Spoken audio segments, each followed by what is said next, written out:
جی علی محمد صاحب. بسم اللہ الرحمن الرحیم. اللہم صلی علی محمد وعلی آل محمد. یہ داغ داغ اجالا، یہ شب گزیدہ سحر، یہ داغ داغ اجالا، یہ شب گزیدہ سحر، یہ وہ سحر تو نہیں جس کا انتظار تھا. میرے محترم جناب اسپیکر، چارٹ ایکسپینڈیچرز میں کافی سارے امپورٹنٹ ایشوز ہیں. I'll be talking about foreign missions جو فورن افیئرز میں آتا ہے، لا جسٹس جو میری اپنی فیلڈ ہے ایز اے لائر، اور ساتھ میں نیشنل اسمبلی جس کے نیچے ہم یہاں پہ بیٹھے ہیں. And it's an honour for us. ہم اس قابل نہیں ہیں. میں حقیقتاً آپ کو یہ بات بتاتا ہوں، 12 سال ہو گئے ہیں میں جب بھی آتا ہوں آتے ساتھ 2 رکعت اس کے ہوتے ہیں کہ یا اللہ میں اس قابل نہیں ہوں جدھر تو نے بھیجا ہے. 25 کروڑ میں ہم سے کتنے زیادہ قابل، قیمتی اور زیادہ متقی لوگ ہوں گے. اللہ نے ہمیں یہاں بھیجا ہے، یا اللہ ہمیں اس کو جسٹیفائی کرنے کی توفیق دے. یہ شعر میں نے کیوں پڑھا سر کہ یہ داغ داغ اجالا، یہ شب گزیدہ سحر، یہ وہ سحر تو نہیں جس. ریزن کیا ہے؟ ریزن یہ ہے قائد. میں ہمیشہ قائد کی بات کیوں کرتا ہوں؟ دیکھیں ہمارے جو انسیسٹرز رہے ہیں، آپ کے، میرے، ہم سب کے، یہ ملک کسی شخص نے نہیں بنایا، ہم سب نے مل کے بنایا. ہم نے وہ اسپرٹ زندہ کی جس اسپرٹ کے تحت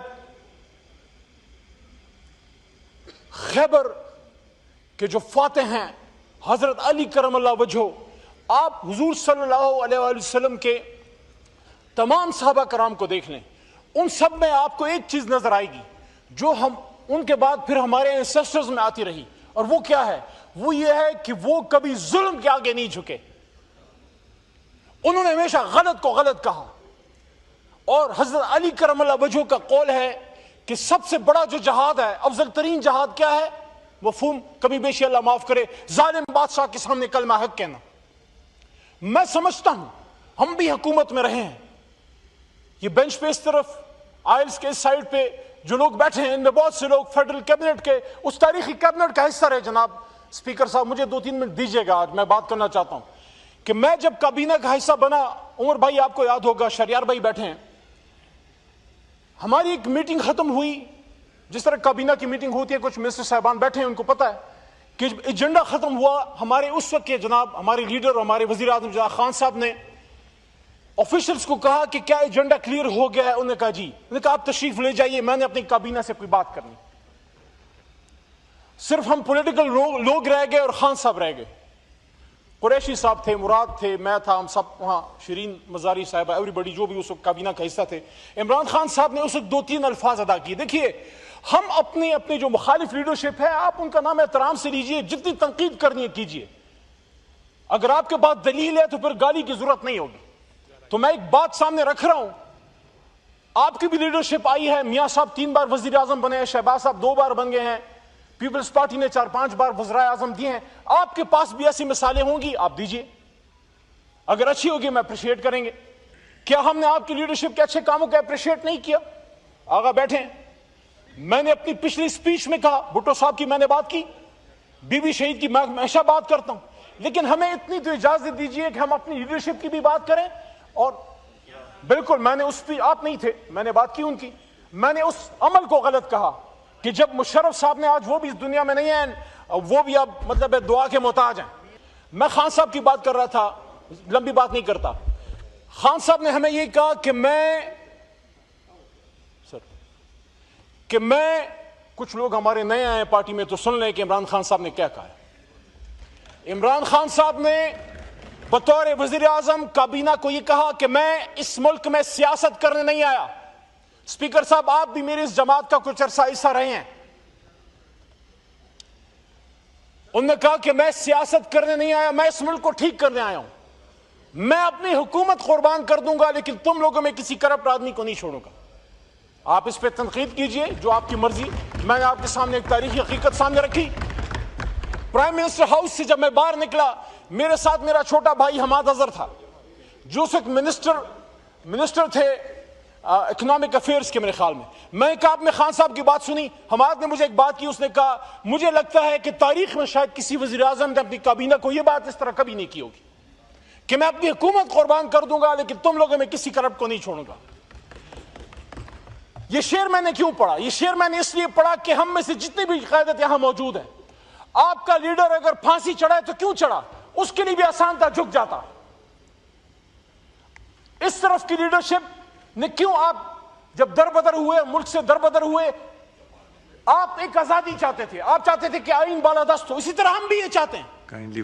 لیکن میرے لیے بہت لمحہ فکریہ اور قابل افسوس تھا وہ دن جب غزہ کے بچوں کا جو خون ہے نتنیاہو کے ہاتھوں پہ ہے, اور وہ امریکہ بہادر جہاں جہاں مسلمان کا خون بہتا ہے, کروڑوں مسلمان شہید ہوئے ہیں, آپ جا کے دیکھیں ڈانڈے وہاں ملیں گے. میں سمجھتا ہوں, میں یہ بات سمجھتا ہوں, میں سمجھ کے کہہ رہا ہوں کہ میں جو یہ بات کر رہا ہوں اس ملک میں یہ سٹینڈ لے کے بہت کم لوگ آگے جا پاتے ہیں. مجھے پتہ ہے میں اپنے مستقبل کے دروازے بند کر کے یہ بات کر رہا ہوں, لیکن مجھے کہنے دیجئے کہ ڈونلڈ ٹرمپ جس نے نیشنل سیکیورٹی یونائٹڈ نیشنز کی جو یونائٹڈ نیشن سیکیورٹی کونسل ہے, وہاں جب غزہ میں جنگ بندی کی قرارداد آئی, اس کو ڈونلڈ ٹرمپ کے حکم پہ امریکہ نے ویٹو کیا. آج ہماری حکومت اسی ڈونلڈ ٹرمپ کو نوبل پیس پرائز دینے جا رہی ہے جس کے 24 گھنٹے نہیں گزرے تھے. جناب اسپیکر صاحب, مجھے یقین ہے کہ اس بات پہ ہو سکتا ہے آپ نے اپنے جو آپ کے لیڈر ہیں میاں نواز شریف صاحب, شاید آپ نے ان کا اعتماد میں نہ لیا ہو. جی کائنڈلی وائنڈ اپ کیجئے. جناب اسپیکر صاحب, بالکل جی, میں 2 منٹ میں انشاءاللہ. جناب اسپیکر صاحب, 24 گھنٹے بھی نہیں گزرے تھے اور وہی امن کا پیامبر جو آپ اس کو سمجھتے ہیں یا بنانا چاہتے ہیں, پوری قوم کا موڈ آپ نے دیکھ لیا. 24 گھنٹے کے اندر دیکھیں غزہ میں جو ظلم ہوا ہے, ہمارے پڑوس میں ایران میں جا کے یہ جو تہران پہ بمباری ہو رہی ہے, کیا یہ اسلام آباد پہ نہیں ہے؟ یہ تو بجٹ سپیچ ہو رہی ہے, پلیز چارج ایکسپینڈیچر کر کے اب وائنڈ اپ. اسی پہ بس وائنڈ اپ کر رہا ہوں. میں نے ایرانی سفارت خانے میں محترم ایرانی سفیر صاحب کے پاس جا کے یہ بات کی کہ ہم پورے پاکستانی کو, میرے الفاظ یہ تھے, آپ جا کے پوچھ لیجئے گا ان سے, کہ میں بطور اپوزیشن رکن کے نہیں بطور پاکستانی آیا ہوں. اس ایشو پہ ہم P T I known league نہیں ہے, ہم ایز اے پاکستانی آپ کو سپورٹ کر رہے ہیں. اور میں ان کو یہ کہا کہ اگر عمران خان باہر ہوتے وہ خود آپ کے پاس آتے, اور میں نے یہ کہا کہ attack on Iran is an attack on Islam. We strongly condemn the American attacks on Iran and the Israeli attacks on Iran. اس پہ میں سمجھتا ہوں اس ایوان سے ایک مضبوط توانا آواز آنی چاہیے, لیکن ہم ایک دوسرے کے پیچھے پڑے ہیں, ہم ایک دوسرے کو غدار کہہ رہے ہیں. میں کیسے کہہ سکتا ہوں کسی کو غدار؟ مجھے کیا پتا وہ شاید میرے ملک سے زیادہ محبت کرتا ہو. میں سمجھتا ہوں آج اس پورے ایوان سے ایران کو صدا آنی چاہیے کہ وہ اکیلے نہیں ہیں. ان کو پتہ لگنا چاہیے کہ پاکستانی کفی نہیں ہے, پاکستانی حسینی ہیں, پاکستانی ایران کے ساتھ ہیں, پاکستانی نتنیاہو کے خلاف ہیں, ٹرمپ کے خلاف ہیں. اگر یہ ہم نہیں کریں گے, یقین کریں حکومت پاکستان کو اپنی یہ آفر یا یہ نامزدگی واپس لینی چاہیے. میں سمجھتا ہوں نون لیگ کا, پیپلز پارٹی کا, ایم کیو ایم کا, ہماری حکومتی سائڈ پر جتنے لوگ بیٹھے ہیں, میں سمجھتا ہوں شاید میں ان کے دلوں کی ترجمانی کر رہا ہوں. وہ نہیں چاہتے کہ ٹرمپ جو قاتل مودی کا سپورٹر ہے.